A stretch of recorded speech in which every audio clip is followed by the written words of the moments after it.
ప్రియమైన వారలారా, ఎలా ఉన్నారు? బాగున్నారా? సంతోషంగా ఉన్నారా? మనస్సానందంతో ఉండుడి. ప్రభువునందు ఎల్లప్పుడూ సంతోషంగా ఉండాలి. అదే దేవుడు మిమ్ములను గూర్చి ఉంచిన ఇష్టము. ఎప్పుడూ ఎలాగండి సంతోషంగా ఉండుట అని అడుగుచున్నారా? ఎప్పుడూ యేసుతో కూడా ఉండుడి. ఆయన ఎప్పుడూ మనల్ని సంతోషంగా ఉంచుతారు. ఆయనే కదా మన కొరకు కల్వరి శిలువలో రక్తము చిందించి మరణించి మనకు రక్షణను కలుగజేసినారు, సమాధానమును ఇచ్చెను, ఆశీర్వాదమును ఇచ్చెను, అన్నిటినీ మన కొరకు శిలువలో సంపాదించి ఇచ్చారు కదా. అది మాత్రమే కాదు, నిన్ను నేను విడువను, ఎడబాయను అని చెబుతున్నారు కదా. ఆయన చేయి పట్టుకుని నడవండి, కనుక ఎప్పుడూ సంతోషంగా ఉండొచ్చు. అది మాత్రమే కాదు, ఇంకో కార్యంలో కూడా మీరు జాగ్రత్త కలిగి ఉండాలట. ఏమిటో తెలుసా? ఆయన మన రక్షకుడు, మనల్ని ఆదుకొనువాడు, ఓదార్చువాడు మాత్రమే కాదు, నీతిగల న్యాయాధిపతి. ఆయన మరలా ఈ లోకమునకు వచ్చినప్పుడు ఆయన న్యాయాధిపతిగా కూర్చుని న్యాయమును విచారించును అని వేదము చెప్పుచున్నది. మనము చేయు మేలైనను కీడైనను మన నోటి నుండి బయలుదేరే మాటలను కూడా దేవుడు రికార్డ్ చేసి ఉంచారట. దేవుడు న్యాయ తీర్పు దినమున ఆయన ముందు నిలబెడతాడు. నీవిలా మాట్లాడావు కదా, ఇది సరేనా? నీవితరులను గురించి పరిహాసం చేశావు కదా, అది సరేనా? ఇతరులను అల్పంగా మాట్లాడావు, వారి మీద అబద్ధపు నిందలు మోపావు, ఇవన్నీ సరేనా అని దేవుడు న్యాయము తీర్చును. అయితే మనము మనసులో ఏమి ఎరిగి ఉండాలి? 1 కొరింథీయులకు 11వ అధ్యాయం 31వ వచనములో, అయితే మనలను మనమే విమర్శించుకొనిన యెడల తీర్పు పొందక పోదుము. కనుక మనల్ని మనమే నిదానంగా విమర్శించుకోవాలి. ఇష్టానుసారంగా మాట్లాడడం, ఇష్టానుసారంగా నడుచుకోవడం, నేను ఇలాగే ఉంటాను, నాకు ఇదే సరిగ్గా ఉన్నది, అలా గనక జీవిస్తే యేసుక్రీస్తు న్యాయాధిపతిగా ఈ భూమికి వచ్చినప్పుడు న్యాయము తీర్చెదరు.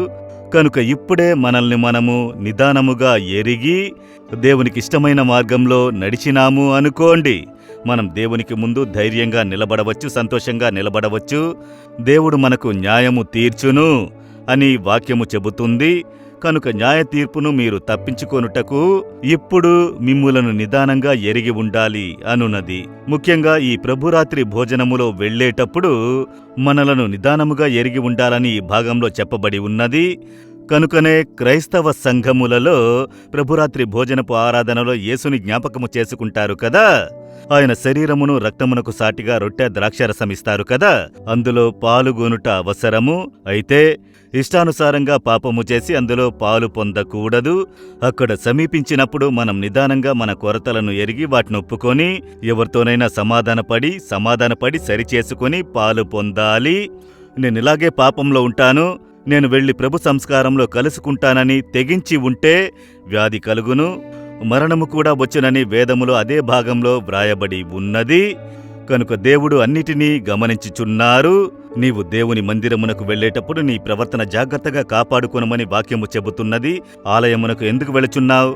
మనుషులను చూచుటక, మనుష్య రాండ్లను చూడ్డానికా, లేక దేవుణ్ణి చూచుటకు, దర్శించుటకు, ఆయనతో మాట్లాడేదవా?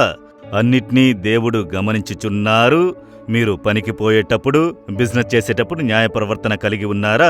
యథార్థము కలిగి ఉన్నారా? మీ మాటలు సరిగ్గా ఉన్నవా? అన్నిటినీ దేవుడు గమనించెదరు. మనం మాట్లాడే వ్యర్థమైన మాటలకు న్యాయ తీర్పు దినమున లెక్క అప్పగించవలనని బైబిల్లో ఉన్నది. వ్యర్థమైన కార్యములను మాట్లాడకండి, ఇతరులను గురించి మాట్లాడకండి, కొరతలు చెప్పి మాట్లాడకండి, లేనిపోని కార్యములను దుష్ప్రచారం చెయ్యకండి. అలా చెయ్యడము మీకు మీరే నాశనం తెచ్చుకొను కార్యము. ఇప్పుడు తెలియదు, న్యాయ తీర్పు దినమున. చూడండి, ఒక వ్యక్తి కేసులో చిక్కుకుంటే అతన్ని విచారణ ఖైదీ అని చెబుతారు. అయితే జడ్జిమెంట్ డే వచ్చినప్పుడు కొన్నిసార్లు 4 సంవత్సరముల తర్వాత తీర్పు వస్తుంది, 5 సంవత్సరాల తర్వాత తీర్పు వస్తుంది. ఆ రోజు వచ్చినప్పుడు చూడండి, ముఖము మారుతుంది, ముఖం నల్లబడుతుంది, భయం వణుకు వస్తుంది. కనుక ఇప్పుడు మీకు తెలియదు, న్యాయ తీర్పు దినము వస్తుంది. యేసుకు ముందు మనము నిలబడాలి. సకలమును ఆయన రికార్డ్ చేసి ఉంచారు, మనము తప్పించుకోలేము. ఆయన వచ్చి ఇవి మాట్లాడావా, చేశావా అని అడగరు. ఇదిగో నీవు మాట్లాడినవన్నీ చూడు అని అన్నిటినీ దేవుడు చూపించెదరు. కనుక అప్పుడేం చేస్తారు? అయితే ఈ దినమున మిమ్ములను నిదానంగా ఎరిగి సరిచేసుకోవాలి. అనుదినము మనల్ని సరిచేసుకుంటూ పరిశుద్ధులు, ఇంకా పరిశుద్ధులు అవ్వాలి. అలాంటి ఒక జీవితం మనం జీవించాలి, సరేనా? దేవుని దగ్గర చెప్పండి, దేవా, నేను ఇంకా పరిశుద్ధునిగా మారాలి, ఇంకా నీతిగా నడుచుకోవాలి. నన్ను నేను పరిశోధించి తప్పులను తెలుసుకొనుటకు నన్ను సమర్పించుకుంటున్నాను. తప్పుకు పైన తప్పు చెయ్యకూడదు. నన్ను పరిశుద్ధపరచుడి. న్యాయ తీర్పు దినమున నేను ఆనందముతో మిమ్మల్ని దర్శించున్నట్లు ఇప్పుడే నన్ను పరిశుద్ధపరచుడి. యేసు నామములో ప్రార్థిస్తున్నాను. Amen, amen. Jesus redeems Telugu YouTube ఛానల్ను సబ్స్క్రైబ్ చేయండి. సబ్స్క్రైబ్ బటన్ను క్లిక్ చేయండి మరియు బెల్ బటన్ను నొక్కండి. ప్రతిరోజు కార్యక్రమ సమాచారం పొందండి.